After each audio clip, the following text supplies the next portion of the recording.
Ipsy, a subscription service that delivers a collection of products to its users every month, has spent the last 6 years building up a community with millions of people obsessed with beauty products. And now that the company has more than 3 million subscribers with a $10 per month subscription cost, it's ready to get a little bit more aggressive by getting directly into e-commerce. CEO Marcelo Cambra said the company is launching Shopper, a way for YPSYS customers to buy products directly from the site rather than wait for them to show up in the monthly glam bag.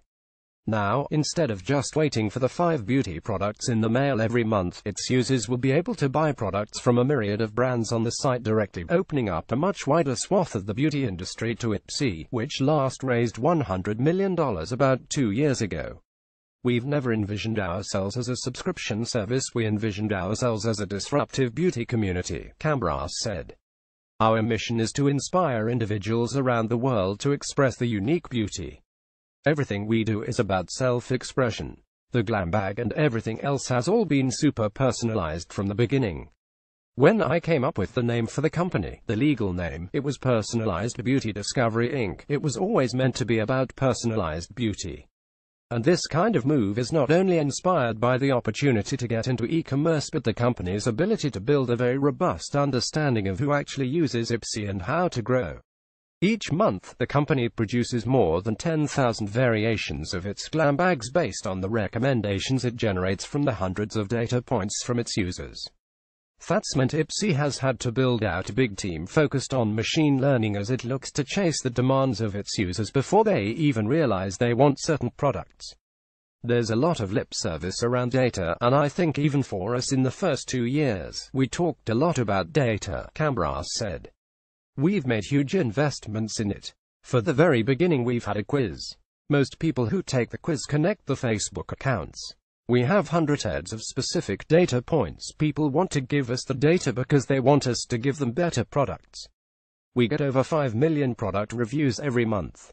We have a team of over 40 people who do that.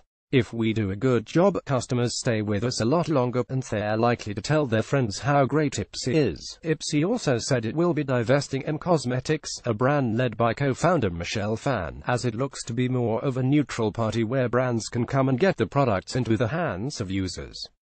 Phan will also be leaving as part of M Cosmetics.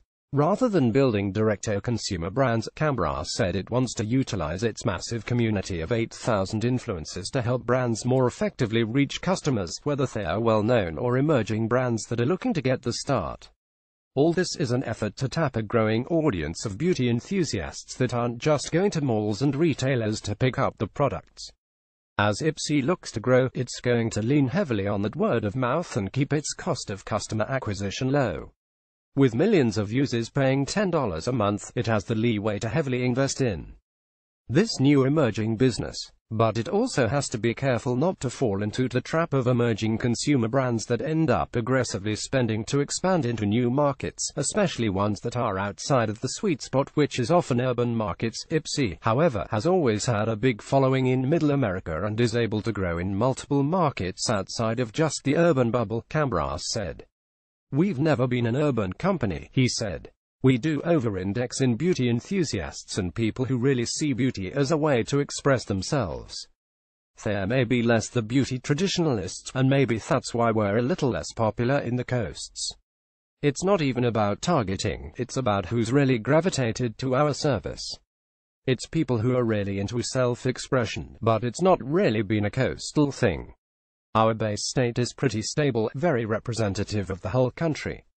One of the biggest challenges now, Cambra said, will actually be holding on to the machine learning team that it's assembled. Ipsy has the luxury of getting a lot of data around a specific set of products, meaning it's a playground where engineers have an opportunity to experiment and rapidly adapt to the demands of their users. It may be in beauty, but it's a problem that's very attractive to the team it's built by virtue of the data and the complexity of the operation. Phan played a big part in building momentum for Ipsy, but Cambra said that it's built up a large enough influencer network that the company will help do a good job of ramping up its new e-commerce side on its own. While there's certainly demand for products like this, Stitch Fix, for example, has built a business strong enough that it has confidentially filed to go public. There are also a lot of businesses that are still trying to figure out the footing.